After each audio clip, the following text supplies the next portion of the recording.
తెలంగాణలో సాగునీటి ప్రాజెక్టుల వ్యవహారం అధికార కాంగ్రెస్ విపక్ష బీఆర్ఎస్ నేతల మధ్య డైలాగు వారుకు తెరతీసింది. సాగునీటి ప్రాజెక్టులు కేఆర్ఎంబీకి అప్పగించింది మీరంటూ ఇరు పార్టీల నేతలు దుమ్మెత్తి పోసుకోవడం రాష్ట్ర రాజకీయాలను వేడెక్కించింది. దీంతో లోక్సభ ఎన్నికల ముందే స్టేట్ పాలిటిక్స్ హాట్గా మారాయి.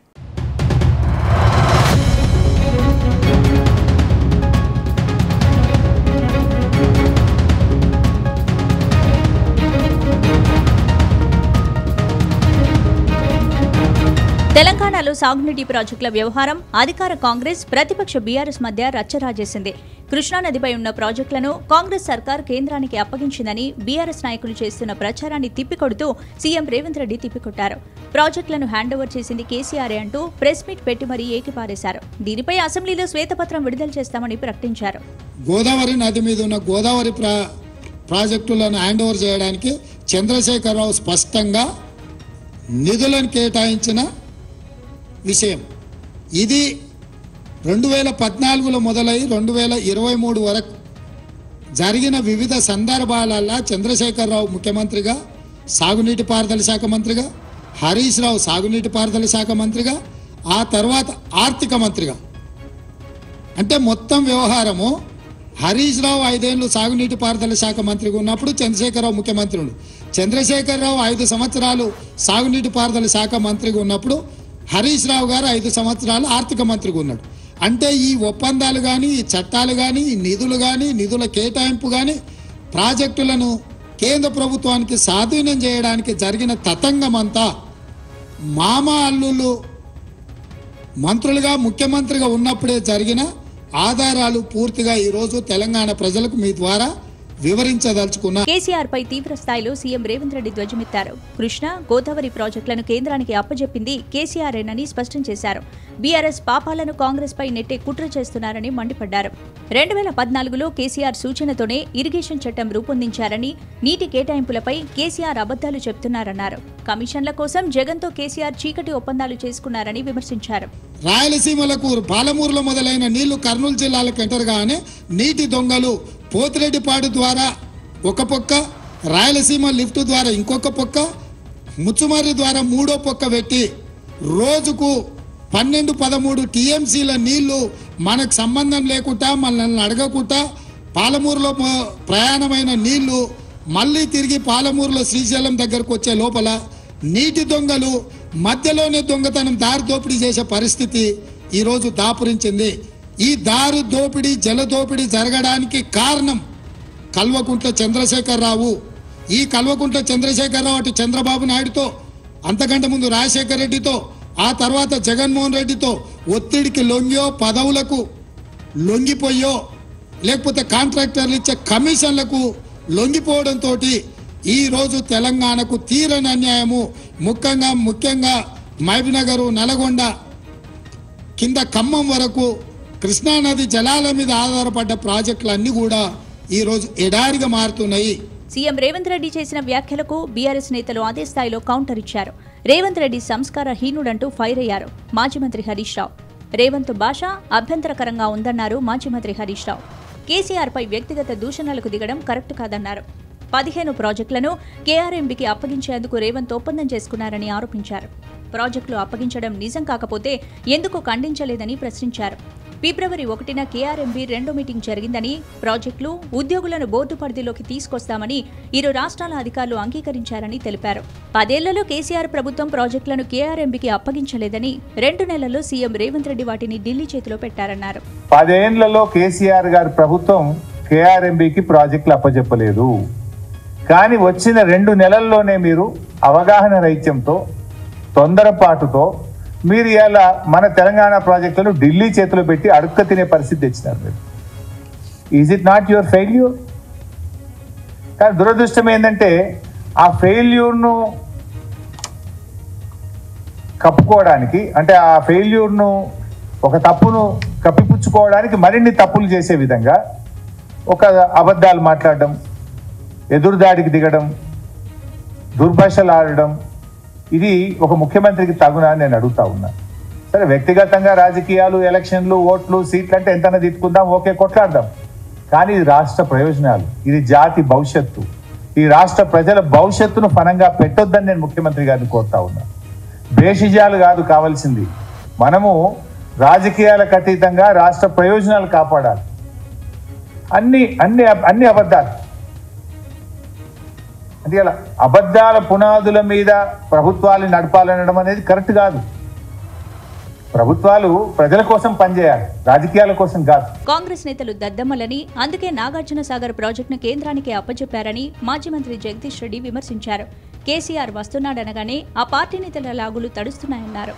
కాంగ్రెస్ నేతలకు అహంకారం పెరిగిందని, రైతు బంధు నిలిపివేశారని, రైతు బంధు అడిగితే చెప్పుతో కొడతామంటున్నారని మండిపడ్డారు. కాంగ్రెస్ వాళ్లకు ప్రాజెక్టులను కేఆర్ఎంబీకి అప్పచెప్పి దొంగ నాటకాలు ఆడుతున్నారని ఆగ్రహం వ్యక్తం చేశారు.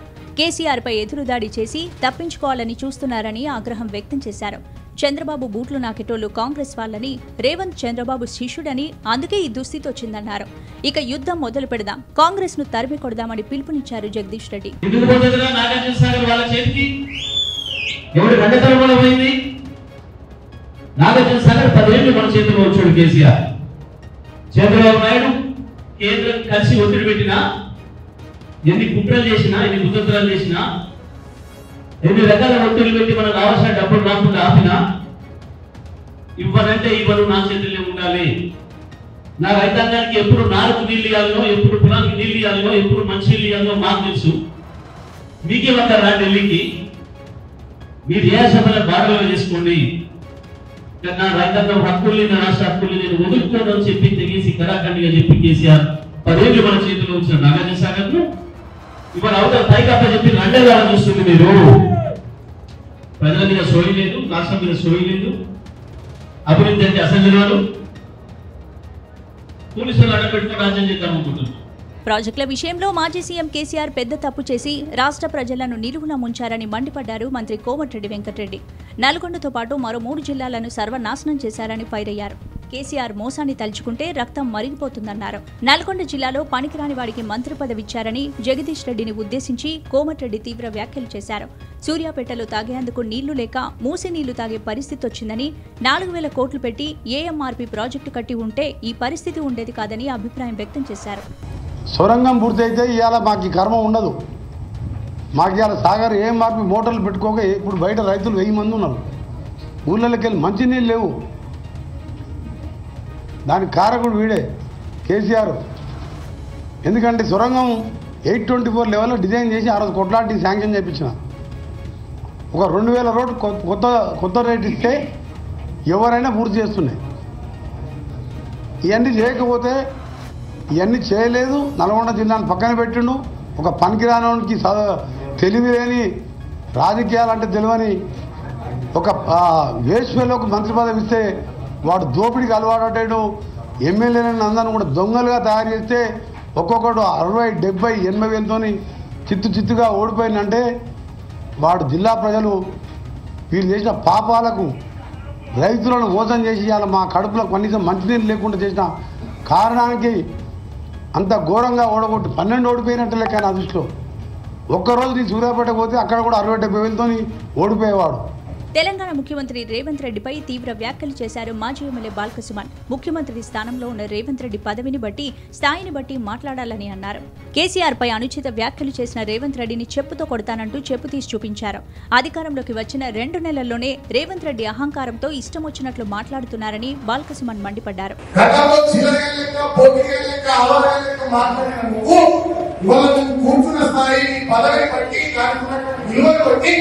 పద్ధతిగా మాట్లాడాలి.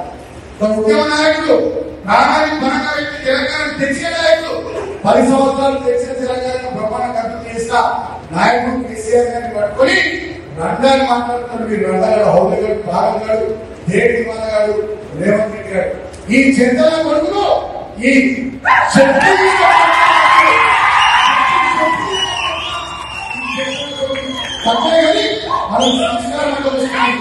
మనకి సంస్కారం అంటే వస్తుంది. బిడ్డ పునర్కం రేవంత్ రెడ్డి నా కొడుకు ఖబర్దార్, మా కేసీఆర్ నుంచే ప్రభుత్వం లేకపోవచ్చు, లక్షల మందిలో పండగకి తొక్కుతున్నారు. 4 కోట్ల మంది చెప్పుతో కొట్టినా బీఆర్ఎస్ వాళ్లకు బుద్ధి రాలేదని TPCC general secretary Addanki Dayakar మండిపడ్డారు. కేసీఆర్ జగన్ కలిసి కృష్ణా జిల్లాల విషయంలో కుట్ర చేశారని మంత్రి ఉత్తమ్ కుమార్ రెడ్డి మండిపడ్డారు. పోతిరెడ్డిపాడు నుంచి ఏపీ 8 టీఎంసీలు దోచుకుపోతుంటే అప్పటి బీఆర్ఎస్ ప్రభుత్వం ఏం చేసిందని ప్రశ్నించారు. పాలమూరు రంగారెడ్డి ప్రాజెక్టుకు అంచనాలు పెంచారు కానీ 1 ఎకరాకు నీళ్లు ఇవ్వలేదని ఎద్దేవా చేశారు.